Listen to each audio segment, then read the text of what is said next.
and they have to have it blindable. Zoe and Orianna are 2 blind picks.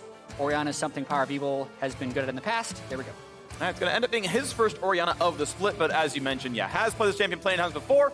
So now it is time for the answer in the mid lane. Syndra going away, of course, is the most typical answer to Orianna. That was banned way long ago, and FlyQuest, I think, felt pretty comfortable with Orianna as a result. Golden Guardians, what do they want to play for themselves? They got the Blitz Hover. I enjoy that. I enjoy when you hover someone else's hover. You go for the Zoe here for Golden Glue. Yeah, that was one where Zoe is something that a lot of teams are willing to blind pick anyway, but Orianna is not necessarily something that jumps out at you for having a lot of hard counters. Sometimes people want to play something like Yasuo into it, but Golden Glue couldn't do that for team composition reasons. They'd have all physical damage, so I could accept the Zoe pick here. Yep, gonna look pretty good overall. Do want to point out that even though Set is sort of a bruiser champion, it's actually pretty easy for him to go into tank. Keep in mind that W does true damage in the middle, so Stoneblade doesn't mitigate that at all. You still get the 700 damage punch. So yeah, full tank Set. You can stack the armor if it was gonna be a Yasuo or something else. Makes total sense there. Of course, we know Rakan and Rek'Sai can put out enough gold and itemization as well. And so the comps are locked in. No big flex picks here overall. But we are seeing, of course, a Noah Felios game, and Senna was skipped over in the draft. Yeah, it does look relatively standard in terms of not seeing surprise champions in the draft, but I would say FlyQuest looked to have a pretty darn strong 5v5, Set Orianna with a high potential for comboing, as well as Zyra Khan just having that strong team fight footprint. And Golden Guardians, I think, will have to be able to have like a pretty strong 20 minutes and maybe get some dragons to play around in late game if they want to win this one. Yeah, it's going to be hard, I think, to also find good Misfortune Ultimates. You don't have a lot of that really great AoE power control, unless Thresh gets a really, really nice Q2 into the box and locks the whole squad down, but can still put out some decent damage. But my eyes are definitely on Wild Turtle for being a big performer here in this game as really good backline damage. FBI, of course, has not been a slouch either. Golden Guardians tweeted out a bunch of stats season long for FBI, and he's like top 2 in a whole bunch of stuff. Yeah, Golden Guardians is performing at a high level, especially compared to preseason expectations. Have a chance to tie for second with a win here. Yeah, and this is not one of those like, oh, your schedule was easy, tie for second. This is the end of the first round robin. You played every other team once and are tied for second if Golden Guardians win this one. FlyQuest on that side would be alone in second with no hopes of anyone catching them if they close out this with a win. And that says, hey, I played everyone once, and I have the best record aside from Cloud9. Yeah, I mean, looking around the world, there is a lot of parity right now. Like, aside from Cloud9, who is at least 3 losses, going on 4 losses ahead of every other team, you look at the LEC, which just wrapped up their Week 5, they have 6 teams within 1 game of each other, between 1st and 6th. There is a lot of teams playing each other close early on, and the LCS is no different here. Wild Turtle and FBI, unknowing to each other, actually dancing off. Yeah. Mirroring each other's movements. They'll see the VOD. Yeah. I imagine that's something you point out in VOD review. I don't think it's important enough, but, you know, it would be worth knowing. Good wiggling. Yeah, well done. That was a CLG game. That was way back. So, to be funny, like, I mean, to be serious, wiggling like that in the brush is better than not wiggling in the brush. That's true. It means you're already moving in a direction, like when a skill shot happens, and makes it harder to land stuff on you. Absolutely the case. Almost never happens. Almost never matters, true. But sometimes that like 1 in 500 thing that you do ends up being a really big difference. And it was that 500th game. And that was the Game 5 of the World Championship or something. Who knows, you know? Like every once in a while, you get something big. But this is... Yeah, Santorin started Wolves, not Blue, because it's faster for Rek'Sai and still gives him quick experience. If he wants to do like the fastest level 3 on Rek'Sai, he'll do Wolves, Red, Krugs, and then be able to gank bot in like a few seconds faster than maybe Golden Guardians would be expecting. Well, this is going to be a pretty easy red buff kill. Blue is being skipped, as you mentioned, and yeah, not looking for the level 2 gank, I don't think, but on Burrows and the Krugs, and yeah, a lot of gold XP on this camp if you take the entire thing. That was changed in 10.3. Those small Krugs have a lot of gold on them. Yeah, and specifically red side against Rek'Sai is really hard. Mickey was talking about this when he cast some of the LEC match. Because of the size of that wall down there, Rek'Sai just can gank you from so many different angles, and it's really difficult to ward him out. So Santorin definitely looking to play around that bot side. And Closer taking down the rest of these chickens down here, gotta say. Fairly similar camps done as Closer finishes the entire top set of his jungle. And there comes the attempted flash engage. Nice flash away for FBI. Keith plays back, but Santorin saw that one coming, so hey, that's flash for flash.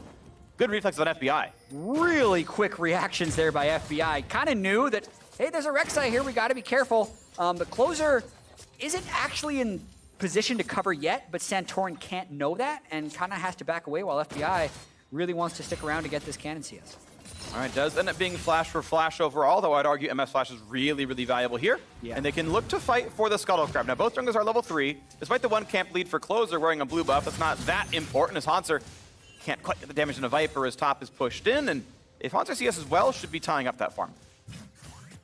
Kind of interesting evaluating this early game of like where should Santorin go? Because on one hand, yes, you have the Zyra Rakan Rek'Sai, but like set plus X tower dives are just really, really good. One of the reasons his priority is so high, because he can push in and out trade almost everyone early. Speaking of, or just threaten a solo kill. Like imagine if a Rek'Sai's up there now. Well, actually, no flash on FBI. Damage on to Keith. Good job by FBI getting away from all the Roots potential, though, as they finally do jump back to each other. But that Guardian Shield actually blocked nothing. FBI was done fighting. So Closer's coming in for a gank bottom, whereas Rek'Sai's thinking about a gank top. No flashes on AD carry or support. Minor farm lead for FBI and Keith down here as that wave gets manicured down. And they know with that recent sweeper usage that Closer is not seen. If Santorin's there, that fight is lost by FlyQuest. Closer helps to make sure that they're going to be safe. They're going to go for the flash flame backwards, but a double root over the top, the knock him as well. The ignite is on, and first blood comes through. Trade it back, but Closer is going to die. And that is a 2-for-1 to FlyQuest. A little bit aggressive there by Golden Guardians. I can see that they were feeling confident because they had an Aftershock Thresh and 3 versus 2, but they don't actually have that much damage with a Doran's Blade and a Longsword. So watching it one more time, like before they went for the dive, I was thinking, oh, he's just making sure they can shove in because FBI is going to go back to base and get damage. But instead, see, like double ups even on cooldown from FBI when they go for this. Turtle's at half? Yeah, they exhaust Turtle. It is a really good double knockup, which slows down the damage, but I don't really see a situation where that's not at least a 1-for-1 trade, which usually means it's not worth the dive. Can understand that Golden Guardians wanted to punish the flashless Rakan, but definitely an overreach there. It felt like the second time I've seen today where the support took exhaust, but it felt like they played like they had ignite. I saw there was a trade in, I think, the first game of the day where there was an all-in against the Rakan who like had all of his blinks available, and they're like, I'll exhaust you so you can't move. It's like, okay, well, I hit E backwards. Like, I don't need to walk. And here's a tower dive where you exhaust the Xayah, who's like stun-locked anyway. And, you know, takes summoner heal and, you know, lives a little bit longer. Like, that felt like the play you'd do with Ignite. Yeah. And exhaust was not very useful there. Definitely happens more than you think. Yeah. Like, summoner choices are very ingrained in muscle memory, and Ignite's been the support meta for like a couple years. But on next patch, exhaust actually lasts a little bit longer, so maybe teams are already starting to switch back over. Now Closer's in a lot of danger right now. Gets a smite, but knocked up twice. A lot of damage here. Zoe's around, and a nice ward hop brings him to safety. Yeah, but now they can threaten dive on bot. Flashless on both FBI and Keith, but unable to push the wave in. Good job by FBI and Keith down bot to actually make the wave not be at their tower. Yeah, the problem is, though, you can see the recall difference, right? The fact that Wild Turtle got one of those kills and the assist on the other means his recall was far, far better despite the farm difference. BF Sword versus double longsword, you know, Doran's Blade obviously not really close at all. Anytime you see this lane, you just know we never take any trades. You always play the back foot. This is permanent lane control for FlyQuest until you equalize the BF Sword. Yeah, which means Santorin can turn straight for Mountain Drake. And now the question will become, how quickly do they set up Rift? Like, it gets easier for FlyQuest here. If this bottom lane can stay pushed up, it means they can always be the first people to reset for 8 minutes when they run out this way. So that's actually why you see Closer already counter jungling and getting some deep vision in, because it's going to be really hard for Golden Guardians to match this Rift Herald swap, and if FlyQuest does it right, they could start running away with the game. Well, Closer right now is top side here, and maybe he gets to help out with Viper. The ulti was used by Hanser. They can find some decent damage, but yeah, really no actual gank to be had unless Viper gets a little... I don't even know. I think he's trying to bait the Q, right? He's like, I walked, I didn't though. Yeah. Are you there? Eyes have kind of been on Viper. He hasn't looked great on things that aren't Riven. He's getting frozen by Hanser here, but he's also kind of okay with it because nice ward. Hanser has no ult if we ever do see a Rift Herald fight. but it means he's bleeding farm right now and might have to burn TP without, if he doesn't want to lose like 2 waves, that's going to be TP burned. He can actually just run bot. So like he can recall now, run bot, and if there is a Rift Herald fight, he can TP up to it. If not, he gets free farm in bottom lane. And see, that's exactly what they're doing. If we look at the minimap, like you can see Set already running up bot lane, the rest of the team running straight towards this Rift Herald. So that is the play for FlyQuest, and it's hard to match by Golden Guardians, right? They're leaving their bottom lane, so they're losing out on farm down there. Yeah. And Haunter has no ult. Yeah. FBI matches the recall. He's a little bit afterwards on it, and they both grab Berserker's Greaves, but that BF sword difference, of course, is still there. You still don't want to take almost any fight that involves Wild Turtle. Only difference being that it is flashed down on the Xayah, but with ult, you get away from almost any meaningful crowd control. Any meaningful dive attempts either. So I still don't like the 2-on-2. It's still lane pressure. Yeah. Like, this probably still turns into Herald. I wonder if it's worth Golden Guardians like saying, you know what, screw it, we're gonna stay duo bot lane because we can at least push Set and like try to trade turrets. I think that is definitely something you could try with the MF Thresh, or when they saw Viper down there, at least 5v5ing at Rift Herald, but that just has the chance of being super disastrous if the TP is matched. What they've done now by sending Haunter bot with no TP is they concede Rift Herald. They don't lose a huge amount of CS and like the disaster scenario is gone, but that 800 gold lead is going to turn into 1.3k pretty soon. You can see Santorin gets around to the eye finally, does do a little bit more there. Golden Glue finds some poke though, and that is maybe enough to stop it all. Barrier used from Spell Thief, but over the call is Rakan, gets his own flash, jumps back with a lantern, and Golden Glue's alive as Viper has Jason as well. Here comes a hook, and actually pretty good numbers here, and a drowsy Wild Turtle could be danger. FBI's got to walk away though. That punches a whole lot, but stays alive on the Misfortune side as Santorin goes right back into the Herald pit and keeps fighting Heraldine down there. No one dies. Golden Glue is just a wild card. They're outnumbered, but he lands so much damage on Santorin, he starts the fight. Haunter's actually walked up from bottom lane to match the TP 30 seconds later, and that Herald is angry.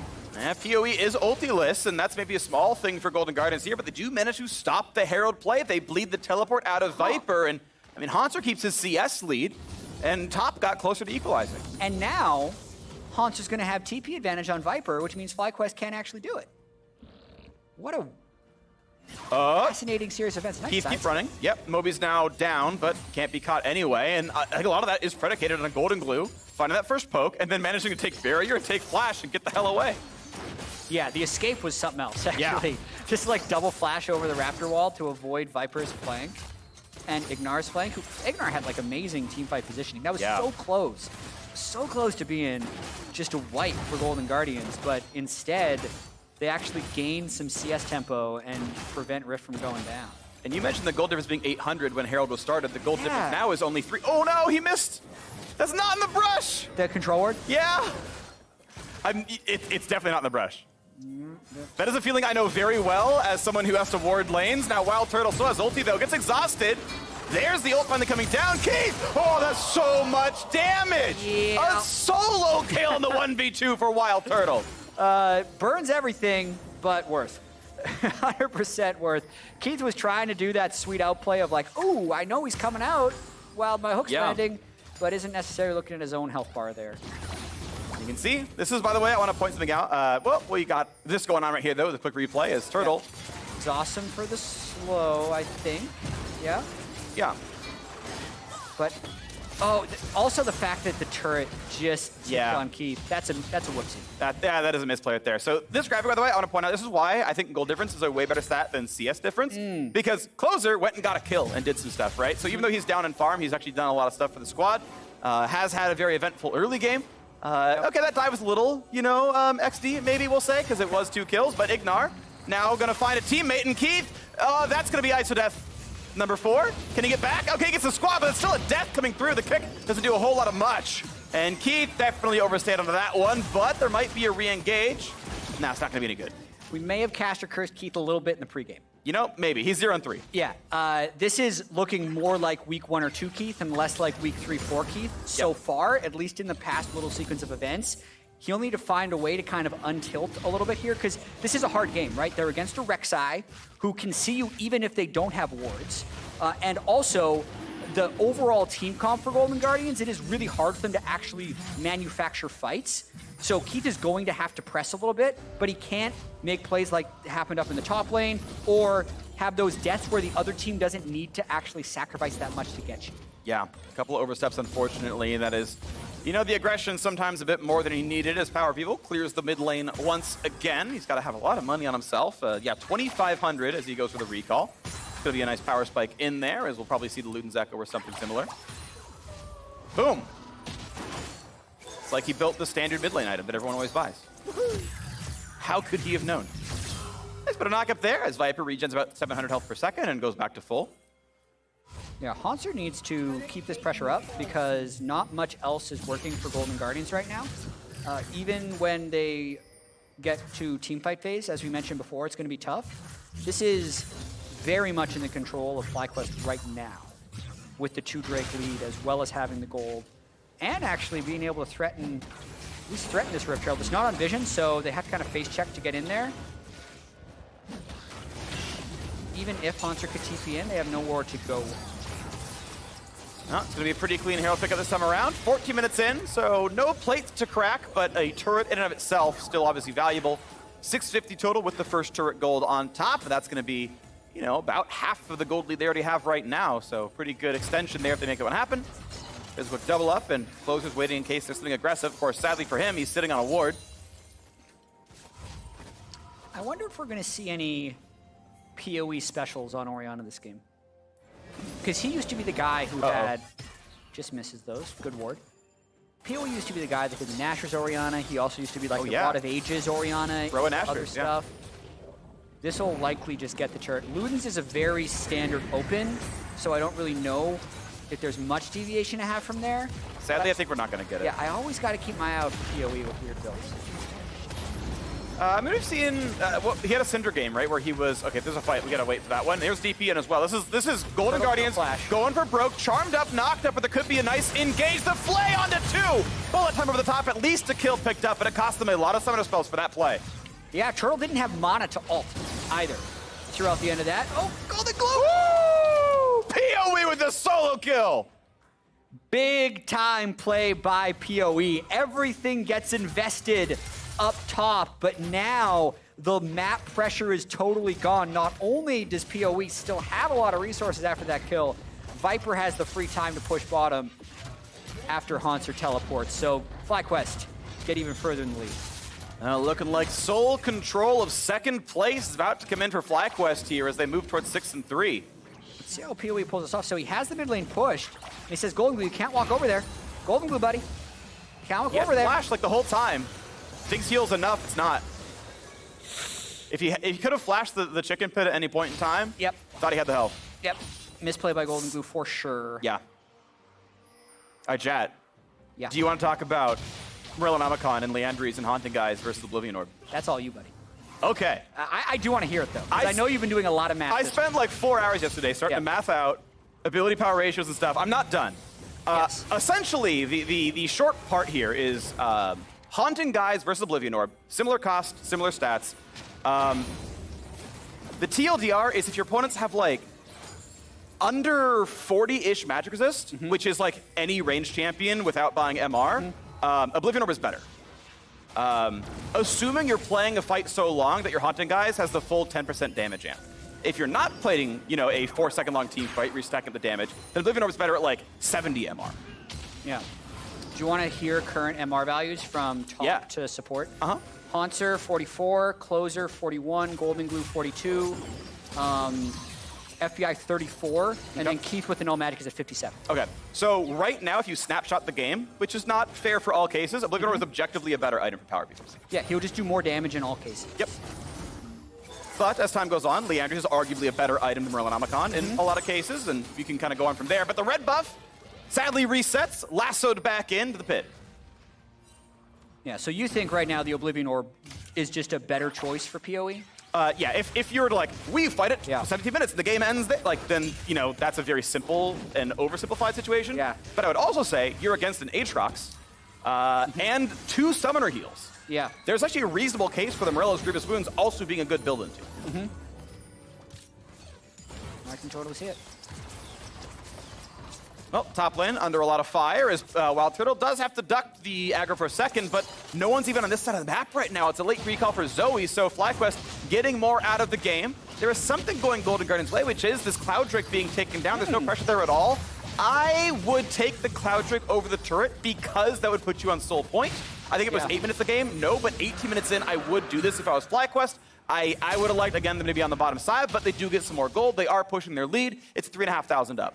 Yeah, I think that is always an easy thing to say from like spectator client with our current view.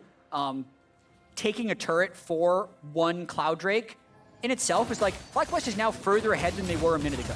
But in 5 minutes, they will be more ahead. Yeah, if they would have just taken the Drake. That's always going to be this like mid-game trade-offs when you're approaching these overall Drake things. And like when we still look at these team comps, like the set Orianna Xayah as the scales in the late game is going to be really good. That's a pullback. That's a cute landing. They might have the damage to do some stuff to Vipers. The Q is going to land. The big punch comes in, and it forces Viper's flash to get away. Still, only about half HP. There's no redive there for Golden Guardians. You can see the elements are there. If Flash is down next time, maybe that's a kill.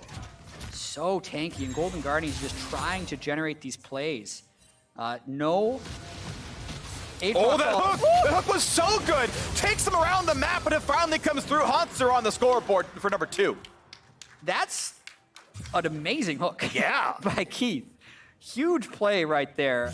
And they're able to, I think, get back to mid-turret before it dies as well. So they're going to need a lot of those, Freak, going into these next Drakes to start preventing this Cloud Soul from coming through from FlyQuest, but still a good play nonetheless.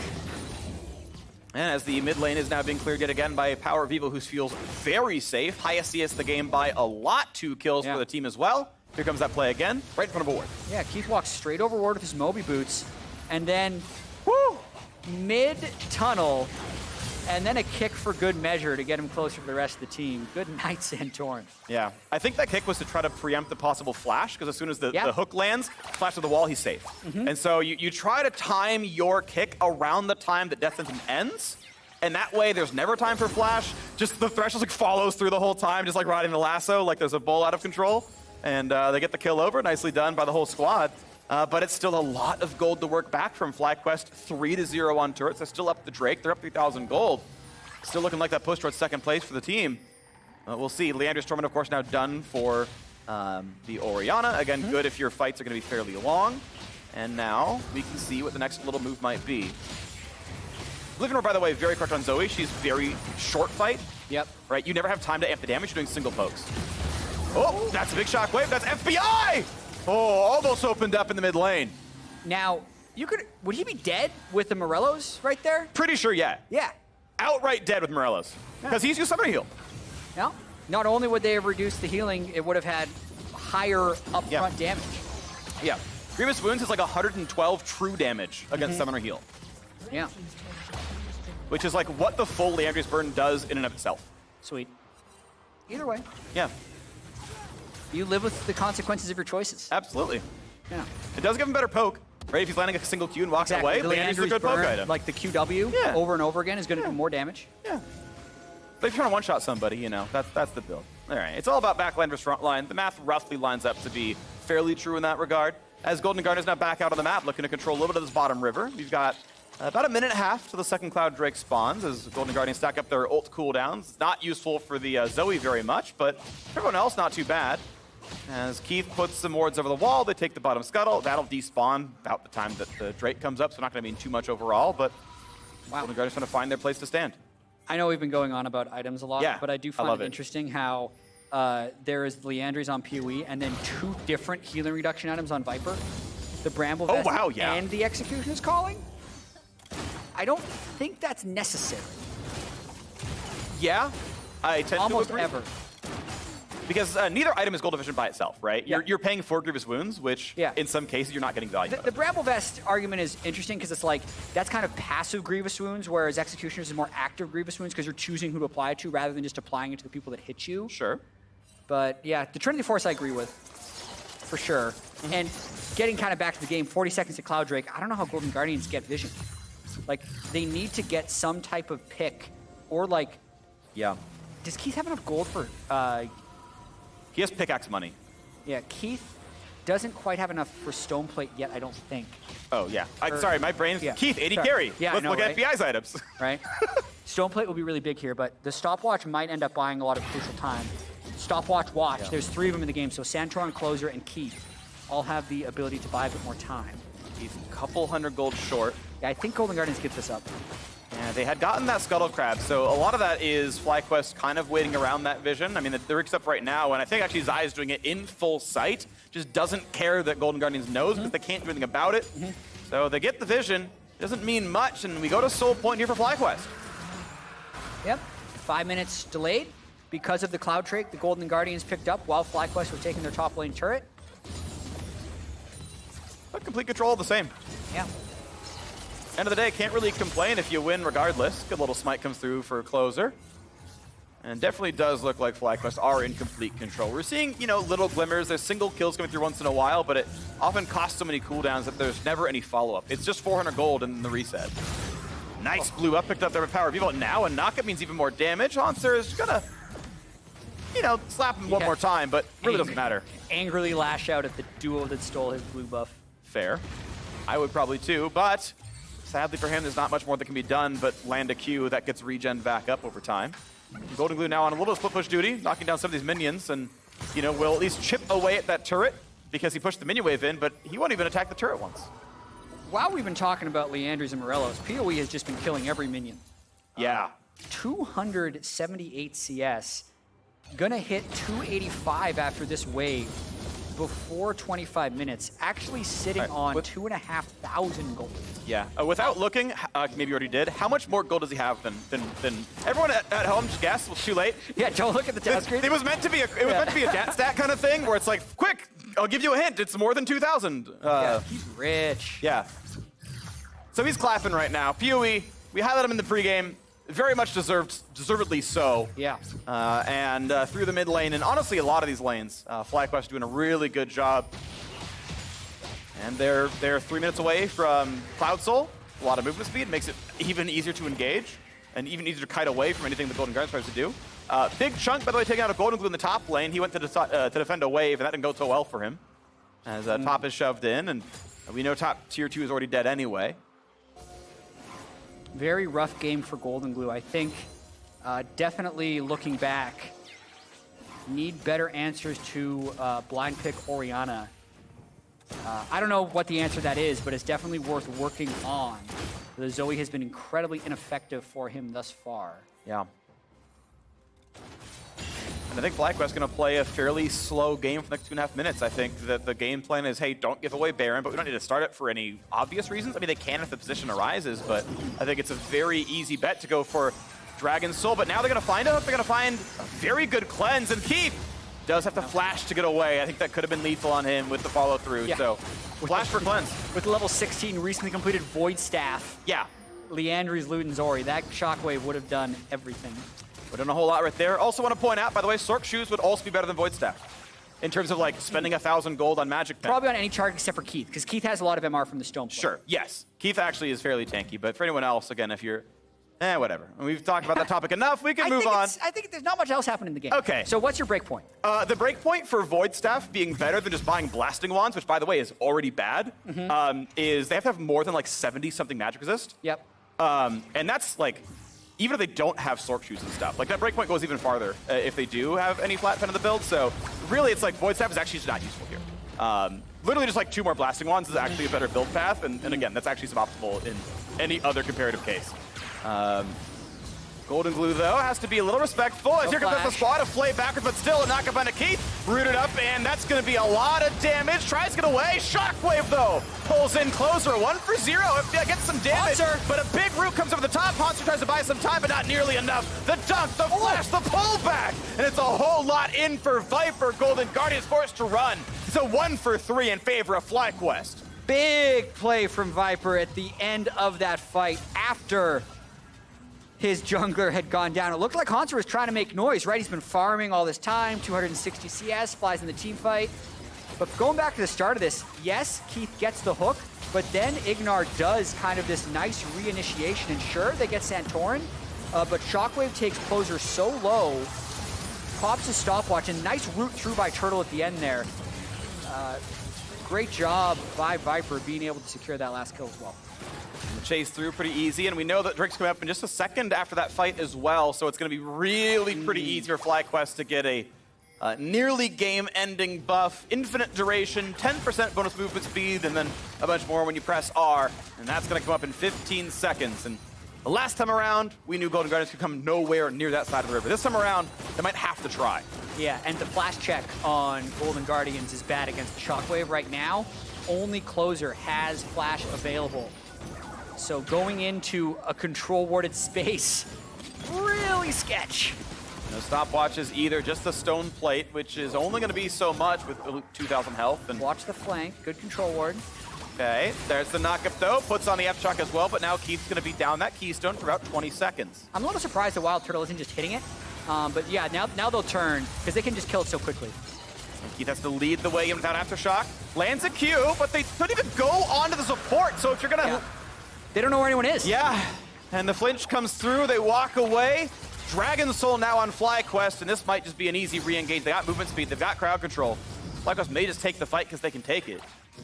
Aftershock should be back up for Keith, but he's at half HP. He's an easy target at this point. Yeah, just get back mid-priority. Keep trying to poke onto Keith, who needs to be near the front because no one else on Golden Guardians can start fights. Charm, double knockup, Shock Wave is 2 kills already. Ignar's a bit low, but shouldn't be knocked down either. It's going to be walking away pretty safely. A double kill now for Power of Evil as 3 members of Golden Guardians are dead. Mid lane tier 2 drops as well, and Golden Guardians have Golden Glue and Closer. Their base is about to be closed as well as the fiddle is being pushed in. The inhibitor is down, and FlyQuest not showing signs of stopping either. Sole control of second place as they close out their first round robin. FlyQuest going to 6-3, dropping Golden Guardians here. Only 3 teams can take them down so far. The Nexus will fall, and FlyQuest gets sole control of second place with a convincing win over Golden Guardians. FlyQuest keep getting it done. The biggest surprise storyline, I think, FlyQuest and Immortals in competition early on in this spring split, but one team is alone in second, and that is FlyQuest. This game was very interesting in the sense that I like the draft, and they just kind of slowly controlled it throughout. I mean, PoE, you're going to look at the stat sheet afterwards, and it's just going to look ridiculous. 340 CS in a sub-30-minute game, still managed to pick up 5 kills, had 75% kill participation, and I'm sure he actually did a lot of damage with the way he was landing shockwaves in all these fights. So FlyQuest has just got to keep building on this positivity because they are grooving in this spring split. Yep, planting another couple 100 trees for that one as well. 100 for the win and a good, 20-something for all the kills. Sadly, I think for them, Nary and Ocean Drake in that. But regardless, hey, I think 2020 has so far been a huge win for FlyQuest all around. In love with what they've been doing. Golden Guardians, sadly for them, of course, do pick up a loss here. They move to 4 and 5. That does still place them in 6th, I do believe. So, I mean, this is still a team that record-wise, first round robin, is in playoff position. Keep that going for another, 5